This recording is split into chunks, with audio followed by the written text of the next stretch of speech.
So I just want to go through before we jump off. I just kind of want to breeze through his community, his Department of Community Safety report. He has a organizational chart up on there where you could see it. It's almost right in the beginning of the report, right when you scroll down. It shows Department of Community Safety, and you see underneath it is the Division of Public Safety, the Division of Victims Assistance and Community Repair, the Division of Community Health, the Office of Violence Prevention, the Office of Strategic Initiatives, the Office of Prevention of Hate Crimes, the Office of Ending Gender-Based Violence. Isn't that similar to a hate crime? The Office of Crime Victim Services, the Offices of Community Health. Eric, do you see anybody missing in this community safety department? I mean, we have to put that in every class. Again, No, but I'm saying, like, shouldn't the NYPD be alongside or in this organization? Like, where does this, like, if we're going to talk about public safety, if we're going to say this is a part of the public safety plan, and we're going to say that NYPD officers play a vital role in that, right?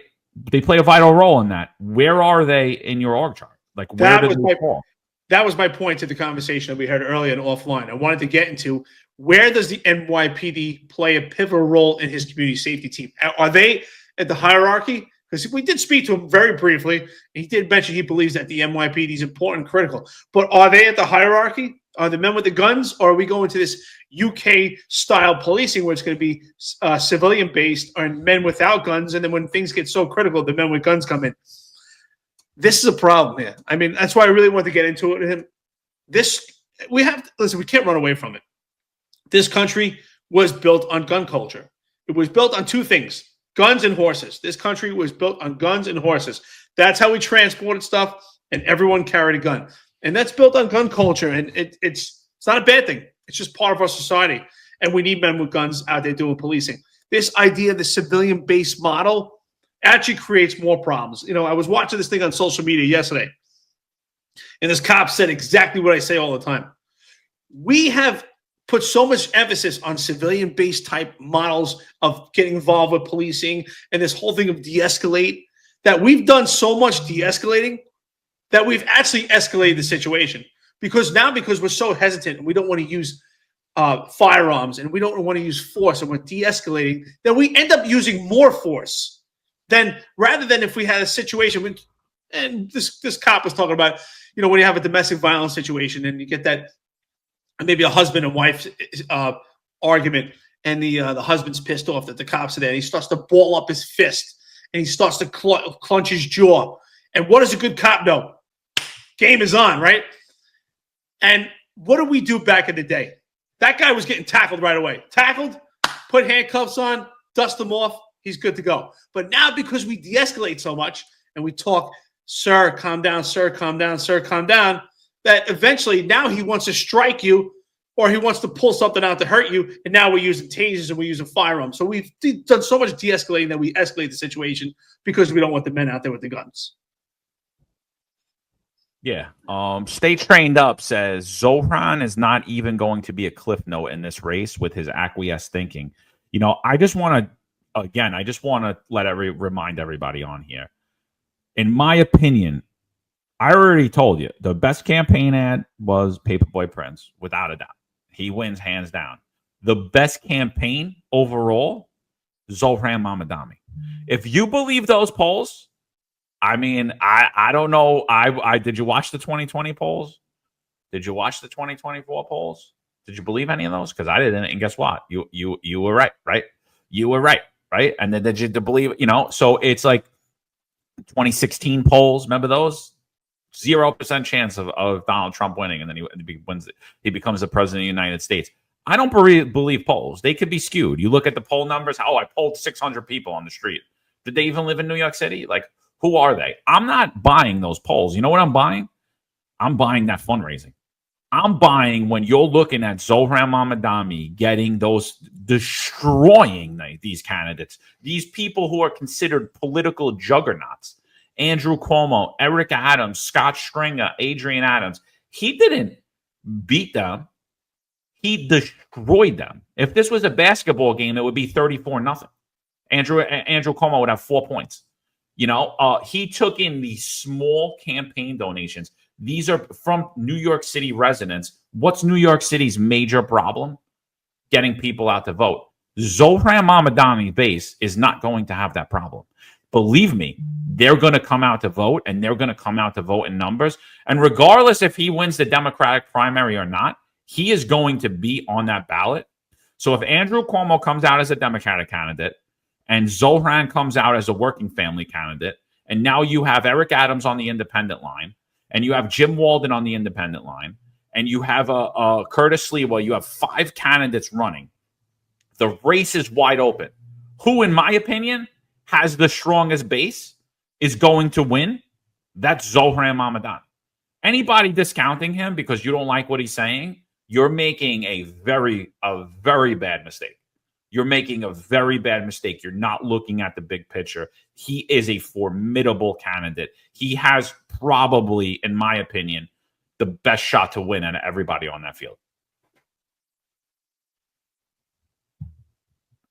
I'm glad you brought that up about the polls. I say the same thing. Like, who actually does these polls? Like, I sometimes like, who, where they get this poll from? Where they get this information from? It doesn't even appear to be legit. It's all nonsense. I think that he's actually the juggernaut in this, Zohran Mamdani. But what that says to me, right? In this short conversation that we had a lot of issues we did touch on. But in this short conversation, it tells you what New York City workers want, or New York City residents want at this time. And his base, to me, appears to be it is New York City workers, and it's probably middle class and low income, also people that are tired of facing New York City. He wants to tax the rich, and I agree with Marlon. I understand what you're saying. And New York City is the economic hub, and they have to do business in New York City. But do they actually have to be in New York City, especially with virtual employment right now? It's easy enough for a big corporation to pick up and go to Texas and put a building there. And you don't even need much real estate anymore to have a big business. Some small real estate, you could do a lot of your stuff virtually. You can do a lot of stuff by Zoom and not pay those taxes. So this idea of taxing the rich and helping the poor, we've seen this song and dance many times before. And it's unfortunate. We can't necessarily just say, oh, we're going to tax the rich. And he said someone that makes $1 million a year or more. Is $1 million even a lot anymore at this point? Yes, it's a substantial amount compared to a cop. If you make $300,000, you're middle class. So $1 million, are you rich in New York City? Not necessarily rich. It's good money, but you're not rich either. So this is a problem. Yeah, and then just to go back on his community safety plan, he also has these transit, I forget what he calls them, transit specialists or transit workers, like a civilian-based transit employee. What he's saying is they're going to use the empty retail space in MTA to institute this these outreach programs inside of the subway.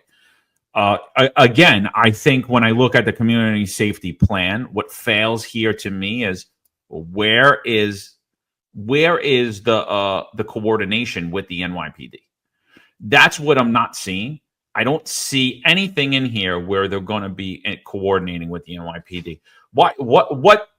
In my opinion, the Love Team was better, well thought out, because what they understood in the Love Team is this: you need the police with you.